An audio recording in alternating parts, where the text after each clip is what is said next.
నమస్తే welcome to special drive. KCR మళ్ళీ silent అయ్యాడా? Farm house లో రెస్ట్ తీసుకుంటున్నాడా? తెలంగాణ భవన్ కు వచ్చినప్పుడు ఫుల్ యాక్టివ్ మోడ్ లో ఉన్న కేసీఆర్ నాటి ఉద్యమ సమయంలో జూలు విదిల్చినట్లు కాంగ్రెస్ బీజేపీలపై నిప్పులు చెరిగినట్లు విశ్లేషకులు అనాలిసిస్ చేశారు. ఈ హీట్ కంటిన్యూ ఉంటుందనే ఫీల్ వచ్చినట్టు పార్టీ శ్రేణులు ఇటు ఇతర పార్టీల నేతలు ఆఫ్ ది రికార్డ్ టాక్ చేస్తున్నారు. పాలమూరు, నల్గొండ, రంగారెడ్డి జిల్లాలో భారీ బహిరంగ సభలకు ప్లాన్ చేసినట్లు స్వయంగా చెప్పిన కేసీఆర్ అసెంబ్లీకి వెళ్తారా? భారీ బహిరంగ సభల వరకు ప్రజల్లో ఉంటారా అనే చర్చ జరుగుతుంది. బీఆర్ఎస్ విస్తృత స్థాయి సమావేశం అలాగే బీఆర్ఎస్ ఎల్పీ మీటింగ్ తర్వాత తెలంగాణ భవన్ నుంచే కేసీఆర్ యాక్టివ్ పాలిటిక్స్ చేస్తారని అందరూ ఊహించారు. అయితే ఈ స్పెక్యులేషన్ కు తెరదించుతూ కేసీఆర్ మళ్లీ ఫామ్ హౌస్ కు వెళ్లడంపై మిశ్రమ వ్యాఖ్యలు వినిపిస్తున్నాయి. కేసీఆర్ బహిరంగ సభలు ఉంటేనే జనంలోకి వస్తారా? ప్రజా సమస్యలు వచ్చినప్పుడు ఫీల్డ్ లో ఉండరా అనే మాటలు వినిపిస్తున్నాయి. ఉద్యమ నేతగా కేసీఆర్ ని చూసిన జనం ప్రతిపక్షంలోనూ అలాగే చూడాలనుకుంటున్నారనే వ్యాఖ్యలు వినిపిస్తున్నాయి. ఎవరెన్ని చెప్పినా వినే కేసీఆర్ తాను చేయాలనుకున్నది మాత్రం చేస్తారని, ఆయన వ్యూహం ఎవరికి అంతు చిక్కదని కేసీఆర్ అంతరంగం తెలిసిన వారు అనుకునే మాట. కేసీఆర్ అసెంబ్లీకి వచ్చి జల వివాదాలపై తన వాదన వినిపిస్తారా? అధికార పార్టీని ఇరుకున పెడతారా అనే చర్చ జరుగుతుంది. పాలమూరు బహిరంగ సభలోనూ కేసీఆర్ ఏం మాట్లాడతారనే ఉత్కంఠ నెలకొంది. అయితే సభలు సమావేశాలకు కాకుండా జనంలో ఉండే విధంగా కేసీఆర్ కార్యాచరణ ఎప్పుడు ఉంటుందనే చర్చ జోరుగా సాగుతుంది.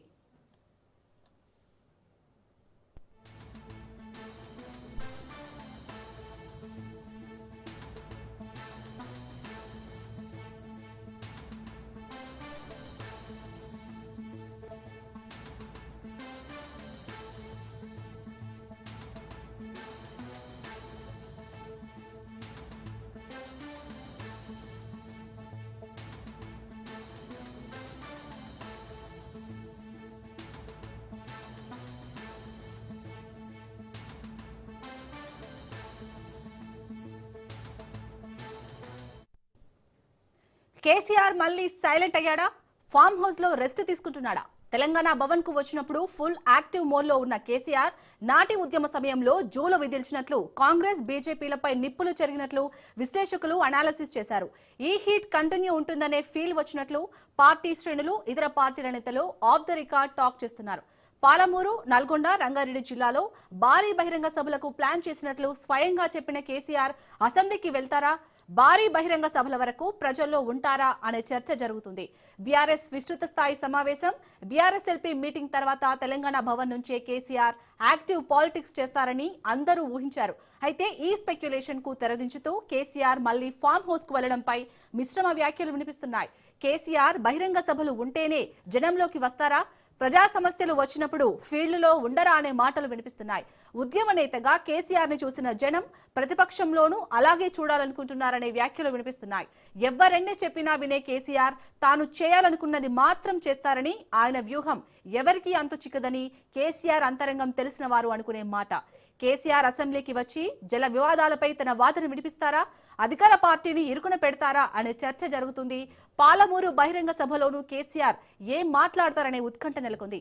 అయితే సభలు సమావేశాలకు కాకుండా జనంలో ఉండే విధంగా కేసీఆర్ కార్యాచరణ ఎప్పుడు ఉంటుందనే చర్చ జోరుగా సాగుతుంది.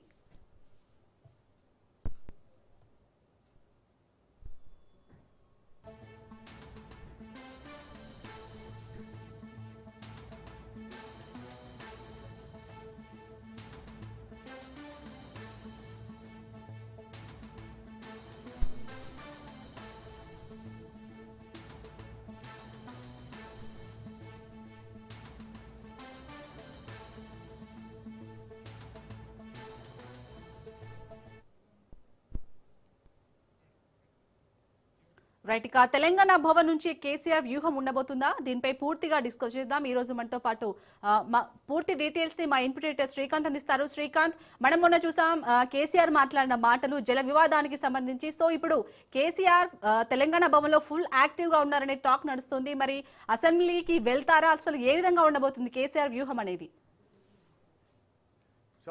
Good afternoon. Good afternoon. KCR next అడుగు ఏమిటి అన్నది ప్రస్తుతానికైతే కొంత సస్పెన్స్ కనిపిస్తోంది. కేసీఆర్ మాట్లాడి ఇప్పటికి 3 రోజులు అయిపోతుంది.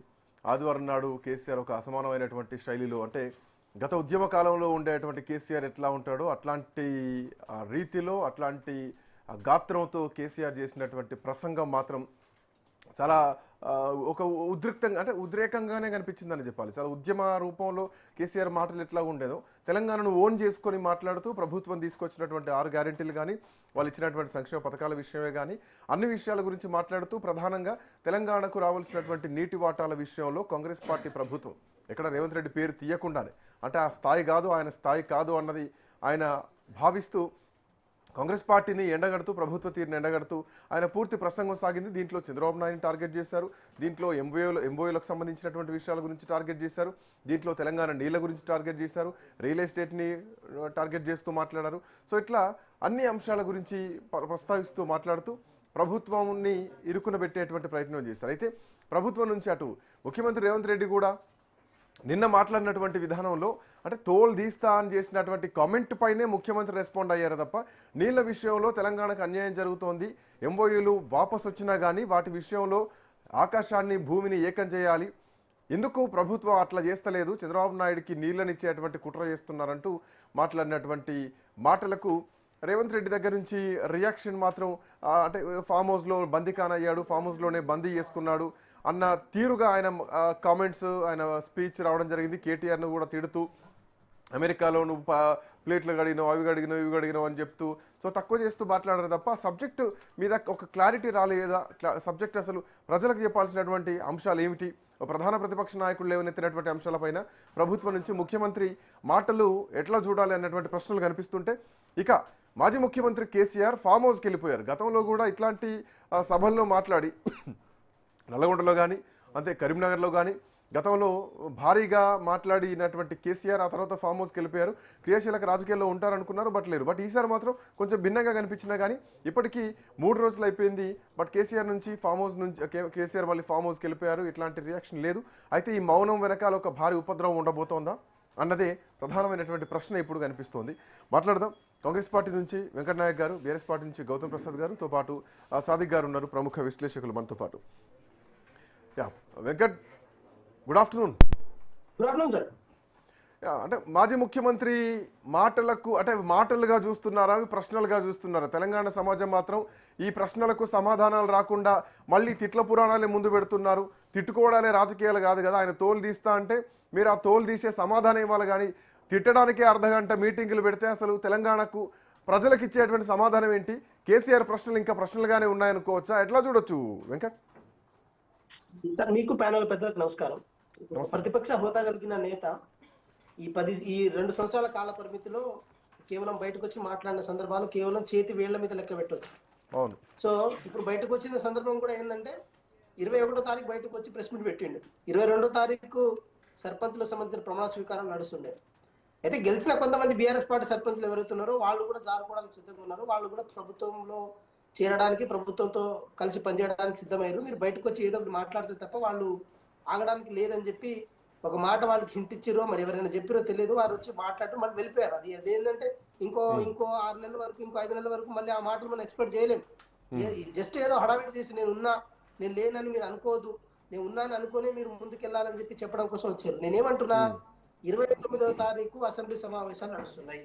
నిజంగా నీళ్ల మీద చర్చ జరగాలంటే నిజంగా నీళ్ల దోపిడీ ఎవరు చేసిరు, నీళ్ల దోపిడీ ఎవరు చేయించిరు, నీళ్ల దోపిడీ వెనకాల ఉన్న మతలబ్ ఏంది, ఆ పాలమూరు ప్రాంతాన్ని ఎవరు ఎడారిగా మార్చిరు, ఏంది కథ అని చెప్పి 29వ తారీఖు చర్చించడానికి వారికి ఇంకా సిద్ధమైంది. కేసీఆర్ అసెంబ్లీకి వస్తే మైక్ ఇచ్చేటువంటి పరిస్థితి ఉంటుందా ఈ సమస్యల మీద? అందుకే కేసీఆర్ బహుశా బహిరంగ సభలకు పోతున్నారేమో, బహిరంగ సభలతో ప్రజల్లోకి చైతన్యం చేస్తూ ప్రజా ఉద్యమాలు చేస్తా ఉంటున్నారు. ఇక కొట్లాట అనేది గ్రౌండ్ లోనే, అసెంబ్లీలో కాదు అన్నది ఆయన వర్షంలో అర్థమవుతోంది.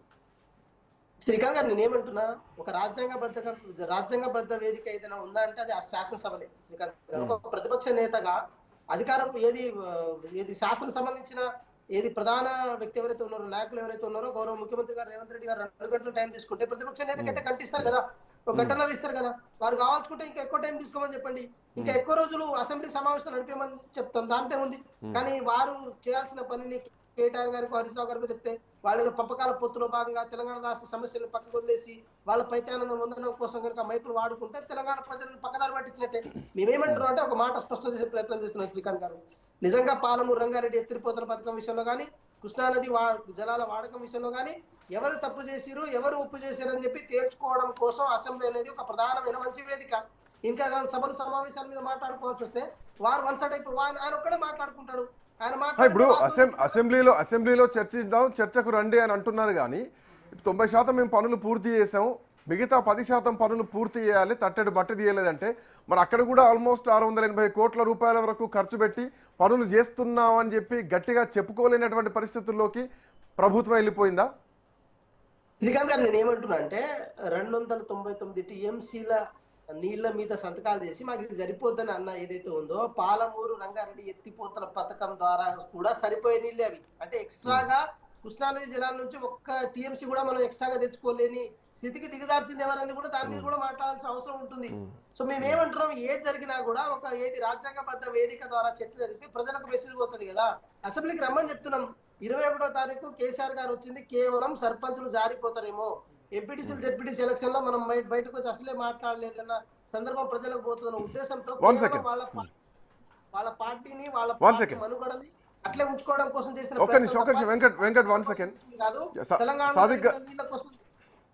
వన్ సెకండ్ అర్థమైంది నాకు. నేను వస్తాను మళ్ళీ మీ దగ్గరికి. సాదిక్ గారు కూడా జాయిన్ అయ్యారు మనతో పాటు. సాదిక్ గారు నమస్తే, గుడ్ ఆఫ్టర్నూన్. గుడ్ ఆఫ్టర్నూన్ అండి. ఎన్నికల ముందు చేసినటువంటి కామెంట్స్ కి ప్రభుత్వం ఇప్పుడు ఏంటి సమాధానం? అంటే ఇరుకున పెట్టడానికి ప్రయత్నం చేసింది, ఒక ఈ కార్ రేసింగ్ అని చెప్పేసి ఏదైతే ప్రయోగం చేసిందో అది కొంత బెడిసిగొట్టినట్టుంది, దానికి పెద్దగా మైలేజ్ వచ్చేటువంటి పరిస్థితి లేదు. అండ్ ఇప్పుడు కేసీఆర్ బయటకు వచ్చారు. కేసీఆర్ బయటకు వచ్చిన తర్వాత జరుగుతున్నటువంటి పరిణామాల, లేదంటే హరీష్ రావుకు కేసీఆర్కే నోటీసులు ఇవ్వబోతున్నారు అన్నటువంటి కొన్ని లీక్స్ బయటకు వస్తున్నాయి. సో అది జనవరిలో జరగబోతుంది అని అంటున్నారు. సో ఇట్లాంటి ఏమైనా పాత లెక్కలు తీర్చుకునేటువంటి పనిలోకి ప్రభుత్వం వెళ్ళిపోతుందా? కేసీఆర్ ఫామ్ హౌస్లో ఉన్నారు, ప్రస్తుతానికి సైలెంట్గా ఉంటున్నట్టు కనిపిస్తోందా, లేదంటే ఫామ్ హౌస్ నుండే ఇటు అసెంబ్లీ సమావేశాలను అబ్జర్వ్ చేస్తూ ప్రజా ఉద్యమాలకు ఏమైనా శ్రీకారం చుట్టేటువంటి అవకాశం ఉందా? ఎట్లా చూడొచ్చు సాదిక్ సార్? ఇప్పుడు ఒక ముఖ్యంగా కేసీఆర్ మాటని మనము 3 విధాలుగా చూడొచ్చు. ఒకటి, తన స్వంత బిడ్డ అయిన కవిత జనం బాట పట్టింది. ఆ జనం బాటలో తన స్వంత పార్టీ అయినటువంటి ఇంతకుముందు తన స్వంత పార్టీ అయినటువంటి ఎమ్మెల్యేల మీదనే ఆమె దాడి చేయడం మొదలుపెట్టింది. రెండవ అంశం, ఒకవైపు చాలా కాంగ్రెస్ వాళ్ళు మీరు శాసనసభకు రండి అనే సవాల్ ఉంది. మూడో విషయం వాళ్ళు ఏం చెప్పారంటే, మొన్న ముఖ్యమంత్రి గారు ఆయన పని అయిపోయింది, ఆయన ఇక ఫామ్ హౌస్ లో ఉన్నాడు, ఆయన ఆరోగ్యం బాగాలేదు, ఆయనది అయిపోయింది అని చెప్పాడు. ఈ 3 అంశాలు కూడా ప్రభావితం చేసినాయి ఆయన బయటికి రావడానికి. ఈ సర్పంచ్ల విషయానికి పెద్దగా మనం దాన్ని ఆలోచించాల్సిన అవసరం ఇక్కడ లేదని నేను అనుకుంటున్నాను. సరే, ఎట్లాగో ప్రభుత్వంతో సర్పంచ్లు ఉంటారు అనేది మామూలుగా కామన్ గా, అది ఏ పార్టీలో ఉన్నా కూడా ప్రభుత్వంతో పాయింట్.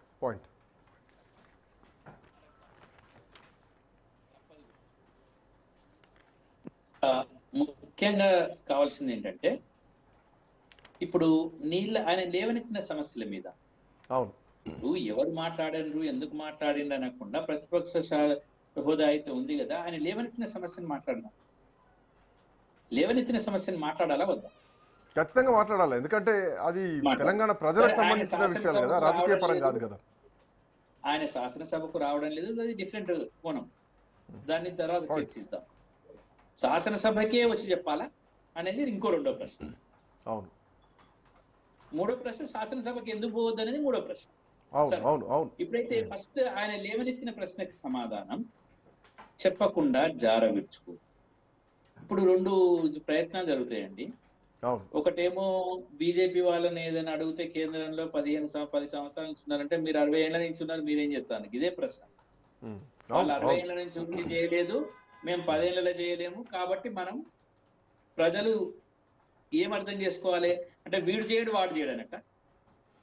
ఎందుకు వ్యవహార శైలి మారతలేదు? కేసీఆర్ వచ్చి ఆయన 1-2 మాటలు అన్నారు, తోలు తీస్తామన్నారు, తెలంగాణ ప్రజల్ని ఖచ్చితంగా చైతన్యవంతం చేస్తా ఉన్నారు, మళ్ళీ ప్రజా ఉద్యమాలు మొదలు పెడతా ఉన్నారు. అది కారణం ఏంటంటే, ఇవన్నీ కారణాలు తెలంగాణ నష్టపోతున్నాయి. మీరు ఇచ్చిన హామీల విషయంలో మాట్లాడారు, 6 గ్యారెంటీల విషయం మాట్లాడారు, తులం బంగారం విషయం అన్నారు, స్కూటీలు అన్నారు, రకరకాల అంశాలను తీసుకొచ్చారు. ఆ అంశం అన్ని పక్కకు పోయి తోలు తీస్తా అన్న దాని మీదనే ముఖ్యమంత్రి మళ్ళీ తోండలు అంటున్నారు, రాళ్ళు అంటున్నారు, రకరకాల మాటలు మాట్లాడుతున్నారు. సో ఒక తిట్టుకోవడానికే కేసీఆర్ మాటల్లో ఇది ఆయన కాదండి. అబద్ధాలు చెప్పారంటే అవి అబద్ధాలు అని చెప్పి ప్రభుత్వం ప్రూవ్ చేయాలి కదా. అది కాకుండా ఈ తిట్ల పురాణాలు ఎందుకు పోతున్నాయి, ఎందుకు డైవర్ట్ ఆ అవుతున్నారు? తిట్టడానికి సమాధానం చెప్తూనే నేను ఏమంటున్నాను, తిట్టడానికి సమాధానం చెప్పుకోండి, వద్దని మేము అనట్లేదు. కానీ ఆయన లేవనెత్తిన ప్రశ్న కూడా సమాధానం చెప్పారు. తిట్టడానికి సమాధానం చెప్పొద్దని మనం ఏమనట్లేదు. కానీ తిట్టడానికి మాత్రం ఎంతైతే సమయాన్ని మీరు ఉపయోగిస్తున్నారో ఆయన లేవనెత్తిన ప్రశ్న కూడా సమాధానం చెప్పండి. ప్రతిపక్షాలు ఇప్పుడు లేవనెత్తిన సమాధానానికి సమాధానం చెప్పరు, తిట్టిన దానికి సమాధానం చెప్పకుండా ఏం చేస్తారో చెప్పనా అండి. నెక్స్ట్, ఎవరు ఏ రాజ్యంలో ఉంటే ప్రతి నినాదం వెనుక ప్రయోజనం దాగా ఉంటుందండి లేని. అట్లాగే ఇప్పుడు ఏం చేస్తారంటే ఇప్పుడు వీళ్ళు ఇమీడియట్ గా కేసీఆర్ మీద కేటీఆర్ మీద ఇప్పుడు మళ్ళీ విచారణలు కొనసాగుతుంది. ఇమీడియట్ గా ప్రశ్నిస్తుంది కదా, ప్రశ్నకి జవాబు చెప్పకుండా, ప్రశ్నకి జవాబు చెప్పరు. ఏ పాలక వర్గమైనది పాలక వర్గం యొక్క అధికార పార్టీ ప్రతిపక్షాన్ని ఇరుకున పెట్టాలా, డిఫెన్స్ లో ఇరుకున పెట్టాలి కాదు. ఇప్పుడు ఇరుకున ఇంతకు ముందేమో మంచి సాంప్రదాయం ఉండేది, ఇరుకున పెట్టడం అనేది సాంప్రదాయం. ఇప్పుడు ఇబ్బంది పెట్టడం కాదు, జైల్లో వేయడమే. ఇప్పుడు జైల్లో వేయడమే.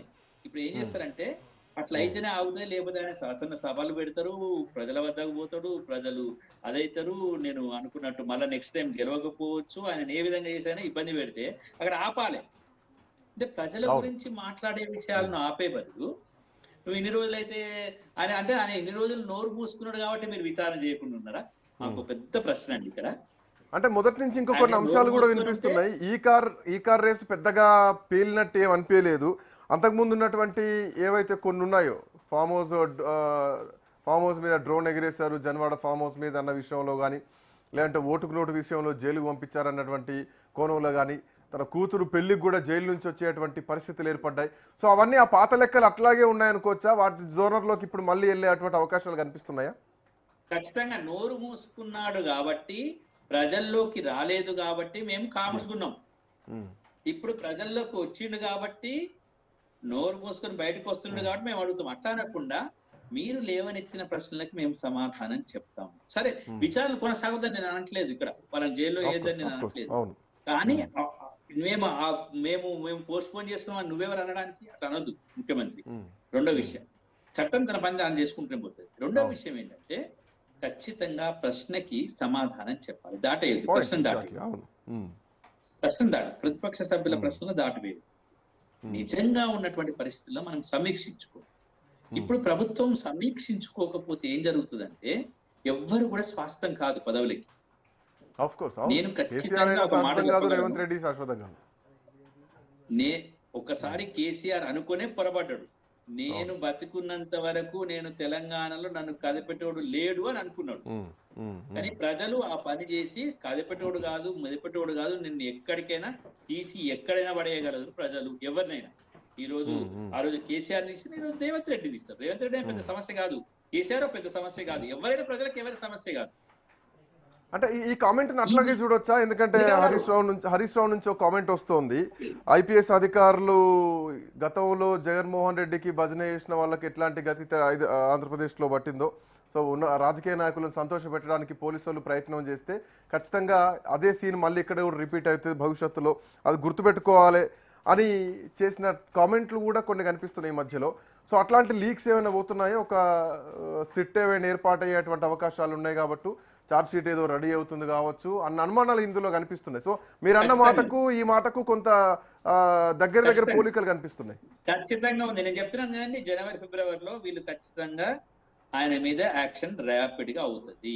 ఎందుకంటే ఆయన సభల సమావేశాలు ఏర్పాటు చేసుకుంటాడు వీళ్ళు ఖచ్చితంగా. అట్లా కాకుండా ప్రతిపక్షాన్ని ప్రతిపక్షంగా, సరే చట్టం పని చట్టం చేసుకునేయండి, మేము దాన్ని వద్దంటలేము, చేయొద్దంటలేము.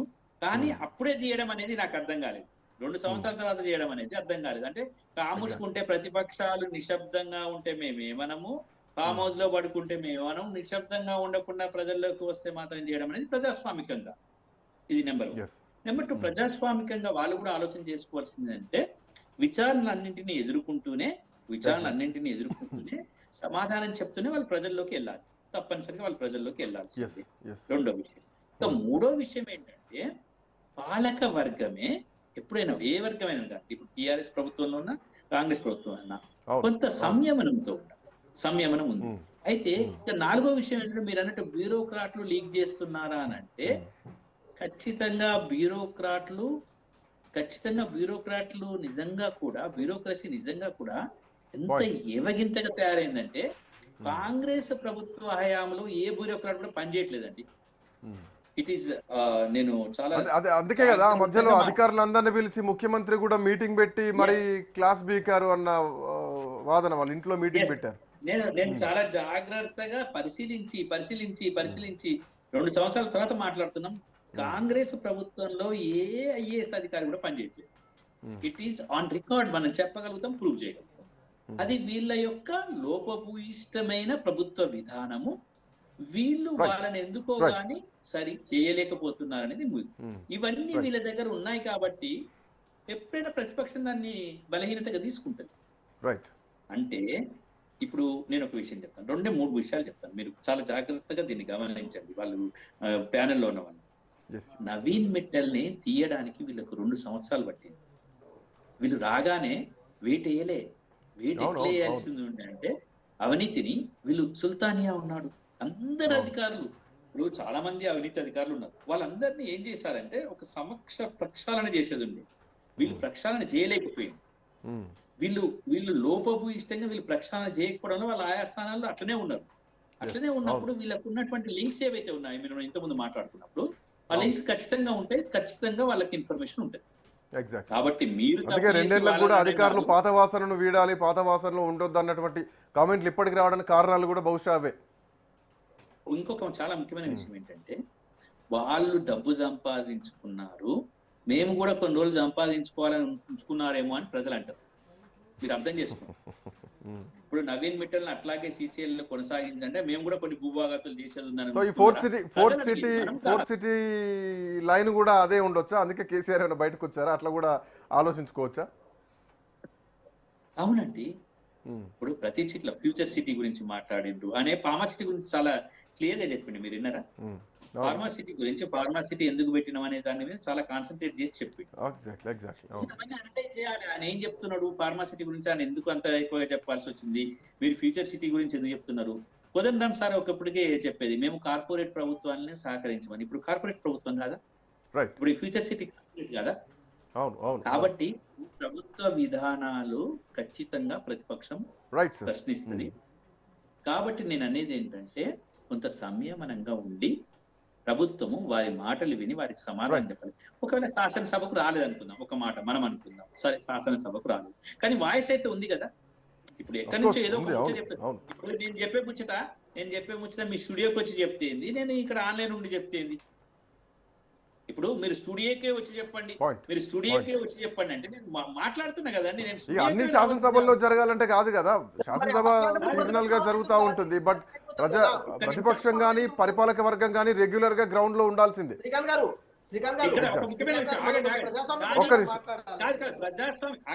శాసనసభకు రావడాన్ని మేము వ్యతిరేకించడం లేదు, ఖచ్చితంగా రావాలని. ఒక్క నిమిషం వెంకట్ కన్క్లూడ్. రావడం వాళ్ళకు మీరు చాలాసేపు మాట్లాడారు, మాకు కూడా అవకాశం ఇవ్వాలి. ఒక్క నిమిషం. నేను ఒక విషయం చెప్పాను, శాసనసభకు రాకపోవడాన్ని మేము నిరసిస్తున్నాం ఖచ్చితంగా ప్రజలందరూ, ఎందుకంటే మిమ్మల్ని ఎమ్మెల్యేగా ఎన్నుకున్నారు. శ్రీకాంత్ గారు మేమేమంటున్నాం, శ్రీకాంత్ గారు కక్ష సాధింపే చేయాలనుకుంటే ఎప్పుడో కక్ష సాధించుకునేటోళ్ళం. కేసీఆర్ ఇన్ని రోజులు బయటికి రాలేదు కదా, రానోని ఇంట్లో ఉన్నోడిని కక్ష సాధింపు చర్యలకు అరెస్ట్ చేశారన్న సింపతి వస్తుందన్న కోణంలో కూడా ఆగుండొచ్చు కదా. సో ఇప్పుడు కేసీఆర్ వచ్చారు కాబట్టి ఇవన్నీ లీక్స్ బయటకు వస్తున్నాయి. సరే శ్రీకాంత్ గారు నేను మాట చెప్పనా, కాళేశ్వరం కానీ, విద్యుత్ కానీ, ఫోన్ ట్యాపింగ్ కానీ, మిగతా కొన్ని వ్యవహారాలు కానీ, ఇవన్నీ ఆన్ గోయింగ్ ప్రాసెస్ లో భాగంగా విచారణ జరుగుతున్న వ్యవహారాలు. ఇవన్నీ ఆ విచారణలో భాగంగా ఎవరైతే భాగస్వాములు ఉన్నారో వాళ్ళు A1, A2, A3గా వాళ్ళు విచారణకు అటెండ్ అవుతున్నారు, మళ్ళీ బయటకు వస్తున్నారు. కేసీఆర్ గారు కూడా కాళేశ్వరం విషయంలో అటెండ్ అయ్యారు. ఇన్ కేసు దాని మీద ఒక కంక్లూజన్ వస్తే వాళ్ళు కూడా ఏమంటారు మన ఆ శిక్ష అర్హులు అవుతారు. ఒక మాట ఏంటంటే కేసీఆర్ గారు రాజకీయంగా కనుక తిడితే అదే విషయంలో భాగంగా ముళ్ళుతోనే తీయాలని చెప్పి రేవంత్ రెడ్డి గారు కూడా అంటారు. కానీ వారిని కాబట్టి వారు అన్నారు కాబట్టి రాజ్యాంగబద్ధమైన వ్యవస్థలను చేతిలో పెట్టుకొని వాళ్ళ మీద కక్ష సాధింపు చేసే ప్రక్రియ కాంగ్రెస్ పార్టీ చేయదు, కాంగ్రెస్ ప్రభుత్వం చేయదు, గౌరవ ముఖ్యమంత్రి గారు చేయరు. చూద్దాం ఎట్లాంటి పరిస్థితుల్లో. Thank you so much Venkat గారు, అట్లాగే సాదిక్ గారు. సో మొత్తానికి కేసీఆర్ బయటకు వచ్చిన తర్వాత కేసీఆర్ అడిగినటువంటి ప్రశ్నలకు సమాధానం ఇంకా అధికారికంగా ముఖ్యమంత్రి దగ్గర నుంచి రాకపోయినా కానీ కేసీఆర్ అన్నటువంటి తోలు తీస్తా అన్న మాటకు మాత్రం ముఖ్యమంత్రి చాలా తీవ్ర స్థాయిలో ధ్వజమెత్తి మాట్లాడారని చెప్పాలి. బట్ కేసీఆర్ ఇప్పటికీ ఆదివారం తర్వాత నుంచి ఇప్పటి వరకు మళ్ళీ ప్రజల్లోకి రాలేదు. ఆయన నెక్స్ట్ అడుగు ఏమిటి అన్నది కూడా తెలియదు. బట్ ఇక కేసీఆర్ ప్రజా ఉద్యమాలతో వస్తారు. అసెంబ్లీ ఒకవైపు జరుగుతుంటే కేసీఆర్ ప్రజా అసెంబ్లీ లాగా ప్రజా దర్బార్ లాగా బహిరంగ సభలు పెడుతూ అసెంబ్లీని ప్రశ్నించే అటువంటి ప్రయత్నం చేస్తారు. అసెంబ్లీలో ప్రభుత్వాన్ని ప్రశ్నించేటువంటి ప్రయత్నాలు చేస్తారా చూడాలి ఎట్లాంటి పరిణామాలు ఉండబోతున్నాయో. That's all for now. Next updates continue అయితే కీప్ వాచింగ్ రాజ్ న్యూస్.